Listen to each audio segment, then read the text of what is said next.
Hello everyone, নমস্কার সবাইকে। আজকে আপনাদের জন্য নিয়ে আসলাম নতুন আরেকটি রেসিপি। তো এটা হলো গিয়ে একাদশীর দিন কিভাবে আপনারা পাকোড়া তৈরি করতে পারেন সেটা আপনাদের সাথে শেয়ার করব। অনেকের বাসায় ছোটো ছোটো বাচ্চা আছে, তারা একাদশী থাকতে চায়, কিন্তু মারা চিন্তা করে কিভাবে কি তৈরি করে দেবে বাচ্চাদেরকে। তো মুখরোচক কিছু না হলে আবার বাচ্চারা খেতে চায় না। তো সব মিলিয়ে ভাবলাম আজকে আপনাদের সাথে এই ভিডিওটা শেয়ার করি।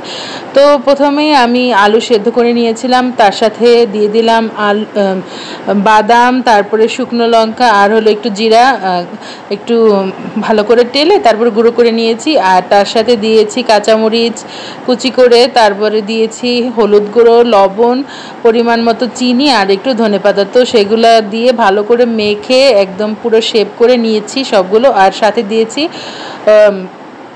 সাবুকে একটু টেলে নিয়েছিলাম, তা ভালো করে টেলে তারপরে ব্লেন্ডারে গুঁড়ো করে নিয়েছি। যারা ব্লেন্ডারে গুঁড়ো করতে চান তারা ব্লেন্ডারেও গুঁড়ো করতে পারেন, আর যারা মনে করেন যে না আমরা শিলনোড়াতে করে নেব তারা শিলনোড়াতে করতে পারেন। তো আমার পুরো সবগুলো পাকোড়াই রেডি হয়ে গেছে। এখন আমি কড়াইতে তেল বসিয়ে দিয়েছি। কড়াইয়ের তেলটা একদম ভালো মতো কিন্তু গরম করতে হবে, আর একটু বেশি পরিমাণে তেল দিলেই ভালো, কারণ এইসব পাকোড়া জাতীয় জিনিস একটু ডুবো তেলে ভাজলেই মুচমুচেও হয় আর লেগে যাওয়ার সম্ভাবনাও থাকে না। তো আমি ভালো করে তেলটা গরম হওয়ার জন্য দিয়ে এখানে আমি আবার একটু সাবুর গুঁড়াটা রেখেছিলাম, সেটার ভিতরে পাকোড়াটা কোট করে নিচ্ছি।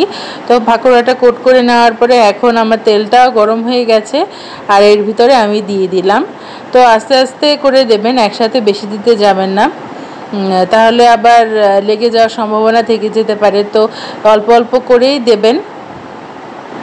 আমি এই অল্প করে করে দিচ্ছি। তো আমিও পাকোড়াটা বেশি দিন হয়েছে বানাইনি, অল্প কয়েকদিন হচ্ছে বানাচ্ছি।